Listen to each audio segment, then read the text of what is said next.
Olá, queridos ouvintes do EcoTalk. Sejam todos bem-vindos a mais um episódio do nosso podcast dedicado à natureza e à conservação. Sou Gé Anderson, o seu apresentador, e hoje exploraremos um tópico fundamental na biologia da conservação, a seleção de reservas. Para discutir esse tema, neste episódio, estarão presentes novamente as alunas do curso de Ciências Biológicas da UFAL, Auana, Gabriela, Isabelle e Letícia. Antes de mergulharmos na discussão sobre a seleção de reservas, é importante entendermos o contexto mais amplo desse tema. Uma grande onda de extinções globais ocorre nos dias atuais, possivelmente sem precedentes similares na história evolutiva. Um ponto central para a conservação da diversidade biológica é o estabelecimento de áreas prioritárias que devem ser manejadas para minimizar os riscos de extinção. O planejamento sistemático de conservação, ele consiste no uso de protocolos específicos para identificar áreas prioritárias para separar estas de processos que ameaçam a sua persistência. A seleção e uma posterior implantação de reservas é uma ferramenta poderosa para preservar a biodiversidade de espécies, também habitats ameaçados e processos nos ecossistemas. Por isso, é uma área da biologia da conservação atualmente merecedora de muita atenção e pesquisa. Para começar, gostaria de chamar nossa primeira convidada. Isabelle, você poderia nos falar sobre a relação intrínseca entre a conservação da biodiversidade e a saúde dos ecossistemas? Também, quais são os principais critérios que guiam a seleção de reservas? Olá! Então, agradeço muito, pelo convite, por poder estar participando desse podcast novamente, E agora falando de outro tema também super importante, que é justamente essa seleção de reservas naturais. Bem, gostaria de começar falando, dessa importância das reservas naturais para a conservação da biodiversidade e assim ajudando também na saúde nossos tão necessários ecossistemas. Como a gente sabe, a biodiversidade, ela é super importante para tantas coisas, especialmente para a estabilidade ecológica dos nossos ecossistemas. Afinal, quanto maior essa diversidade de espécies, entre elas temos tantos tipos de espécies, entre elas as espécies chaves, que são espécies tão importantes para a diversidade, porque elas estão presentes em tantas relações ecológicas locais. Então, quanto mais espécies houver, maior também vai ser essa diversidade no ecossistema, o que vai o tornar mais capaz de resistir a diferentes perturbações, Sejam essas perturbações alguma mudança climática que aquele local possa sofrer, pode ser que haja alguma doença específica que vai afetar aquela região, ou até mesmo alguma pressão humana, como desmatamento e assim vai. Então, a gente sabe totalmente, dessa relação entre a biodiversidade com a capacidade de resistência, de resiliência daquele local. Logo, a perda de uma ou mais espécies é totalmente capaz de afetar todo aquele sistema. Afinal, diferentes espécies desempenham diferentes papéis nessa manutenção do equilíbrio. Sem falar que tem tudo a ver com a questão da ciclagem dos nutrientes também, A decomposição orgânica, seja ela a fixação de nitrogênio ou tantos outros processos bioquímicos que são tão cruciais para a fertilidade do solo, sabendo que o solo é a base, para as plantas crescerem, se nutrirem e assim os animais também conseguirem se alimentar e assim vai toda a teia alimentar. Outros papéis super importantes nessa relação, da biodiversidade, eu citei antes a questão da resistência, Tem resistência a pragas, a doenças. Quanto maior a biodiversidade local, é mais difícil que uma única praga, uma única doença consiga afetar todo mundo, Com a biodiversidade, já se torna mais segura essa saúde ecossistêmica.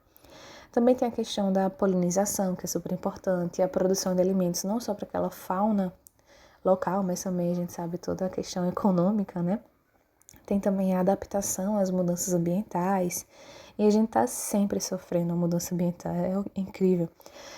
Justamente por causa dessa quantidade de interferência do homem, tem toda a questão da recuperação após essas perturbações, seja essa perturbação um desmatamento, uma mudança climática, uma doença, como eu citei, uma praga. Pode ser que aconteça um incêndio florestal naquele local, uma inundação, um deslizamento de terra, tem tantas possibilidades, Então, a saúde do ecossistema e a reserva natural, ela está intrinsecamente ligada à diversidade de espécies que o compõem. Ou seja, essa conservação ela é essencial para garantir que elas consigam funcionar de forma eficaz, sustentável e resiliente ao longo do tempo. E, claro, para se criar uma área de reserva natural, uma área de conservação, não é do nada que acontece, não é algo tão rápido assim, né? Tem vários critérios, diversos fatores que precisam ser levados em consideração para poder ocorrer esse processo. É um processo cuidadoso, criterioso, que vai ter vários passos. E aí o primeiro passo seria a identificação dessa área, né? De áreas que possam ser candidatas a se tornarem uma área de conservação. Então vão lá especialistas em conservação, pesquisadores que consigam identificar essas áreas. E aí vamos ter que pesquisar, né? Quais são as características daquele local? Por quê? E o que tem ali naquela área que ela precisa ser conservada? Ali, por acaso, tem uma rica biodiversidade? Ou tem alguma importância particular para poder precisar ser conservada? Tem, por acaso, não sei, um exemplo, uma fonte de água naquele local que fornece para as áreas próximas, é tão importante assim? Tem, por acaso, alguma espécie que é ameaçada de extinção e talvez só se reproduza ali? Tem algumas plantas que são essenciais para a manutenção do equilíbrio específico, que nas áreas ao redor talvez já tenham sido totalmente desmatadas, totalmente extintas, né? E tem ali naquela área ainda. Quais são os fatores, o que é que tem ali de tão importante que precisa ser guardado, precisa ser cuidado? Não que toda a nossa flora, toda a nossa fauna não seja importante, tudo é importante, por favor, né? Mas a gente sabe também que é basicamente impossível conseguir conservar tudo. Então a gente precisa escolher essas áreas. Então o primeiro passo é identificar essas áreas, entender o que é que tem ali, o que é que possa ter para poder ir para frente com esse processo de conservação, né? E aí, além dessa avaliação da biodiversidade, vem também a avaliação ecológica, né, da reciclagem de nutrientes, entre os processos ecológicos que acontecem ali, entre o processo de regeneração natural, etc. Também tem toda a análise de ameaças, né? Quais são as principais ameaças que existem ali? Acontece, por acaso, uma caça ilegal? Está acontecendo muita poluição? Tem muita urbanização que não deveria ter ali? O que é que está acontecendo? E aí segue, claro, para uma consulta com as partes interessadas, né? Que não é só uma pessoa que faz tudo. E aí, por exemplo, pode ser que aquele local que esteja sendo candidato, né, a ser uma área de conservação, esteja dentro, ou pelo menos uma parte dentro de uma propriedade de um fazendeiro, por exemplo. Então é só pegar e tomar? Não. Então tem que ter uma consulta com aquele fazendeiro local para poder fazer um acordo. Olha, vamos acordar aqui que tal área vem para conservação. Como é que a gente pode fazer? E é claro que tem toda a implementação, né, de leis, regulamentações locais, nacionais. Cada local vai ter a sua. Aqui no Brasil, ela é pautada nas metas da Convenção sobre a Diversidade Biológica, né? Que diz que pelo menos 10% da área de cada bioma brasileiro tem a obrigação de ser protegido. E é claro, para cada bioma vai ter uma especificação a mais. Se tiver um curso d'água, tem outra especificação. Se tiver alguma planta não sei o que, tem outra especificação. E assim tem que ser estudado direitinho, tá? E aí existe também, para esse auxílio, né, um mapa de áreas prioritárias para a conservação da biodiversidade brasileira. É uma forma estratégica, né, para a seleção dessas novas unidades de conservação. Tem também um mapa de remanescentes de cada bioma, que é um grande auxílio, né, para termos essa orientação. E então, essas unidades de conservação, elas são criadas, né, pelo ato do poder público, seja ele o poder federal, estadual ou municipal. Mas qualquer pessoa pode começar esse processo, né, essa movimentação para poder ocorrerem essas criações de reservas naturais. Muito obrigada pelo convite. Muito obrigado, Isabelle, por destacar esses critérios essenciais na seleção de reservas. Agora, vamos falar sobre as abordagens e ferramentas utilizadas nesse processo. Gabriela, você poderia nos explicar um pouco sobre todas essas abordagens e ferramentas que auxiliam na seleção de reservas? E também você poderia compartilhar conosco exemplos de sucesso na escolha de áreas de conservação? Olá, Jean Anderson e colegas de curso. Fico muito feliz em ter essa oportunidade de estar aqui com vocês novamente.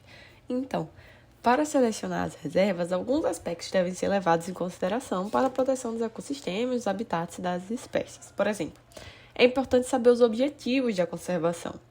Depois da definição desses objetivos, deve-se coletar os dados pertinentes sobre a região, sobre sua biodiversidade e os espaços que proporcionem a conectividade e a viabilidade dessas populações, né, que estão inseridas nessa área.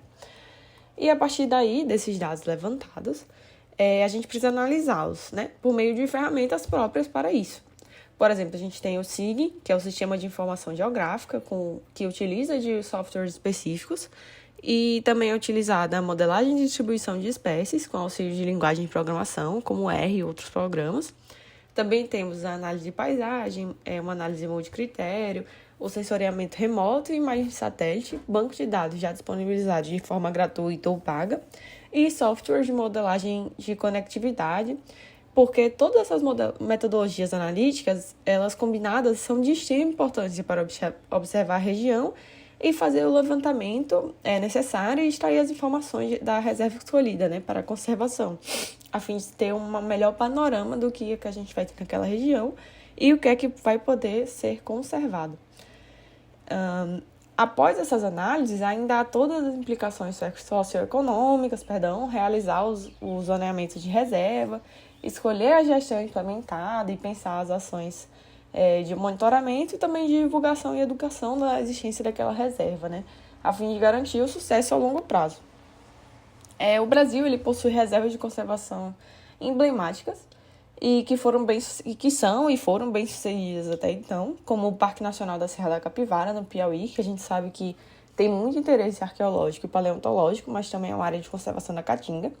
O Parque Nacional da Chapada de Veadeiros, em Goiás, com belíssimas formações rochosas, paisagens deslumbrantes, né? O Parque Nacional do Pantanal Mato Grossense, no Mato Grosso do Sul e no Mato Grosso, com sua planície alagável emblemática, acredito que seja a maior do mundo, e um ecossistema riquíssimo, com fauna e flora endêmica. E também, além dessas, claro, a gente tem tantas outras no Brasil afora que são de extrema importância e são riquíssimas, e certamente sendo necessário proteger essas áreas e transformá-las em reservas. Obrigada, pessoal, pelo convite. Incrível, Gabriela. É inspirador ver como a tecnologia desempenha um papel importante nesse processo. Agora vamos abordar os desafios éticos na seleção de reservas. Letícia, poderia compartilhar conosco os desafios e dilemas éticos enfrentados na seleção de reservas e como podemos envolver a comunidade nesse processo? Olá, Jeanson e ouvintes do podcast, fico feliz de estar aqui mais uma vez. Então, na seleção de reservas naturais para a conservação da biodiversidade, há uma série de desafios complexos e questões éticas que não podem ser ignoradas. Dois dos principais desafios são o conflito de interesses e o deslocamento humano. Primeiro que o conflito de interesses é uma realidade muito complexa. Muitas vezes as áreas mais ricas em biodiversidade também são vistas como oportunidades para o desenvolvimento econômico, como, por exemplo, para a construção de um resort. Isso pode resultar em uma batalha entre a conservação da natureza e o desejo de explorar recursos naturais ou promover o desenvolvimento urbano. Então, encontrar um equilíbrio sensato entre essas necessidades é um desafio bem importante. Além disso, os interesses públicos e o lobby de grupos podem influenciar fortemente as decisões sobre a seleção de reservas naturais, e isso pode distorcer a priorização da conservação da biodiversidade em prol de ganhos econômicos ou políticos de curto prazo, o que levanta questões éticas muito importantes, como, por exemplo, a questão da valoração da biodiversidade, que é um ponto bastante complexo. Outro desafio crítico é o deslocamento humano. Então, quando uma área é designada como reserva natural, isso pode resultar no deslocamento de comunidades humanas que historicamente já habitavam esse local. Isso levanta questões éticas sérias relacionadas aos direitos humanos e também à justiça social. Então, as comunidades afetadas podem perder as suas casas, meios de subsistência e laços culturais com a terra. Então, para abordar esses desafios e questões éticas, é essencial envolver a comunidade nesse processo de seleção das reservas. Isso significa ouvir atentamente as suas preocupações, necessidades e também perspectivas. Além disso, é crucial fornecer compensação justa e benefício a essas comunidades afetadas, garantindo que elas não sejam prejudicadas pela criação da reserva. E também a educação e a sensibilização também são fundamentais nesse processo, porque ajudam as comunidades e a sociedade como um todo a entender a importância da conservação da biodiversidade a longo prazo. Por fim, é importante adotar práticas de desenvolvimento sustentável que permitam que essas comunidades locais prosperem economicamente sem prejudicar a biodiversidade. Então, em resumo, a seleção de reservas naturais é um processo repleto de desafios éticos, mas o engajamento da comunidade desempenha um papel vital na busca por soluções equitativas e também sustentáveis. Muito importante, Letícia. O envolvimento da comunidade é uma peça-chave na conservação eficaz. Por fim, vamos discutir sobre as mudanças climáticas e a seleção de reservas. Auana, você poderia nos explicar um pouco sobre isso e quais estratégias de adaptação são necessárias? Oi, gente, é uma honra poder estar participando do Ecotalk mais uma vez, e ainda mais com um assunto tão interessante. Então, espero ser útil, na contribuição de informações. Então, a gente sabe que as mudanças climáticas, elas estão acontecendo agora e elas estão afetando nossos ecossistemas de maneira sem precedentes. Então, primeiramente, as mudanças climáticas, elas alteram os habitats em que as espécies vivem e temperaturas extremas, eventos climáticos mais intensos e o aumento do nível do mar acaba forçando muitas espécies a migrar ou se adaptar a novas condições. Então, a seleção de reservas, ela deve considerar não apenas as áreas atuais de ocorrência das espécies, mas também os seus potenciais refúgios futuros. E nesse sentido, a gente tem estratégias de adaptação que elas são cruciais em um mundo que está sendo afetado por mudanças climáticas, Então, dentre elas, a gente tem restauração de ecossistemas, criação de corredores ecológicos e proteção de habitats críticos, Porque são medidas que devem ser amplamente implementadas. Somado a isso, temos também o uso da tecnologia, que a tecnologia como drones e sensoriamento remoto, ela vai revolucionar a nossa capacidade de monitorar e proteger áreas naturais, além também de nos permitir tomar decisões baseadas em dados e também em tempo real, o que melhora aí a precisão. Então, somado a isso, a gente tem também a pesquisa científica avançada. Então, a pesquisa, ela nos fornece informações valiosas sobre as espécies e como elas podem responder a essas mudanças climáticas, Então, esses conhecimentos vão nos ajudar em estratégias da conservação, fazer com que ela seja de maneira mais eficaz. E eu agradeço mais uma vez a atenção de todos. É um prazer poder contribuir com informações aqui no Ecotalk.